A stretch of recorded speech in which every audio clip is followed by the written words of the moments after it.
अभी चर्चा लगातार है कि फिर एनडीए गठबंधन में आएंगे। यह बात तो सही है कि जहां हैं वहां नीतीश जी काफी परेशान हैं, दमघुटन की स्थिति में, इसलिए वहां से निकलना चाहते हैं। लेकिन भारतीय जनता पार्टी में आएंगे, अगर गठबंधन के साथ आएंगे तो फिर लोकसभा चुनाव के बाद रहेंगे साथ में कि नहीं रहेंगे, यह भी एक बड़ा सवाल है। इन तमाम सवालों के मद्देनजर अब चीजों का आकलन करना पड़ेगा, देखना पड़ेगा। लेकिन जब तक पूर्ण रूप से घोषणा की बात नहीं होती है तब तक इसको मान ही लेना कि ऐसा हो ही गया या हो ही जाएगा, ऐसा कैसे कहना संभव है।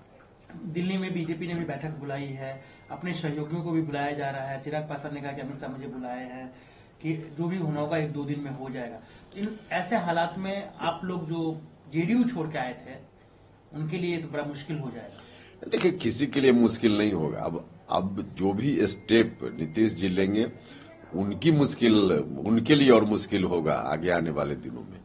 वो चाहे इधर रहे उधर रहे, बाकी हम लोग के लिए क्या मुश्किल है, हम लोग के लिए कोई मुश्किल आपको नहीं लगता है कि इससे कहीं ना कहीं बिहार की जनता में वो एनडीए का वोटर हो या महागठबंधन का हो, नीतीश जी के लिए बड़ा अनकंफर्टेबल सिचुएशन होते जा रहा है। लोग उनके इमेज को लेकर सवाल खड़े कर रहे हैं कि हर 1 साल के बाद जो उनका दोस्त होता है वही उनका दुश्मन बन जाता है। इसलिए कह रहे हैं ना कि अब ऐसी परिस्थिति में लोकसभा चुनाव के बाद उनके एमपी एनडीए गठबंधन में यदि आते हैं तो उनके एमपी जो जीत कर आएंगे, फिर नीतीश कुमार जी कहां लेकर चले जाएंगे, इस बात की क्या गारंटी है। तो इन तमाम सवालों के मद्देनजर विचार करना पड़ेगा ना।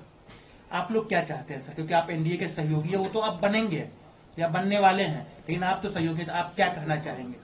नहीं, देखिए, हम ने पहले ही कहा है कि भारतीय जनता पार्टी एनडीए गठबंधन में सबसे बड़ी पार्टी है, तो डिसीजन उनको लेना है। लेकिन इन तमाम सवालों को देखते हुए, तमाम परिस्थिति के मद्देनजर कि बीजेपी की मदद से उनके नीतीश जी के लोग जीत भी जाएंगे, तो फिर लोकसभा चुनाव के बाद आवश्यकता पड़ी तो महागठबंधन में नहीं चले जाएंगे, इस बात की क्या गारंटी है।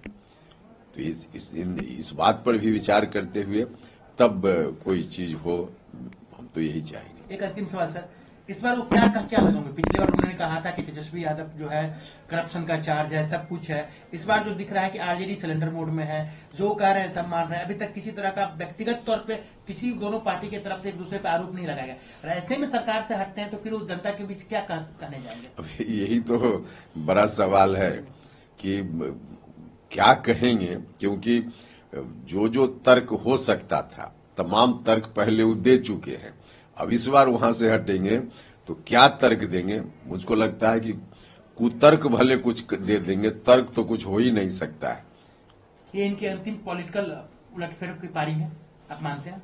देखिए, अब तो उलटफेर करें ना करें, अब आगे उनके लिए, उनकी पार्टी के लिए सरवाइव करना ही मुश्किल सा है।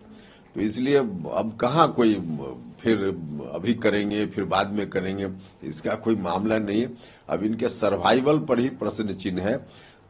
जितना दिन और इनकी पार्टी चल रही है, बस।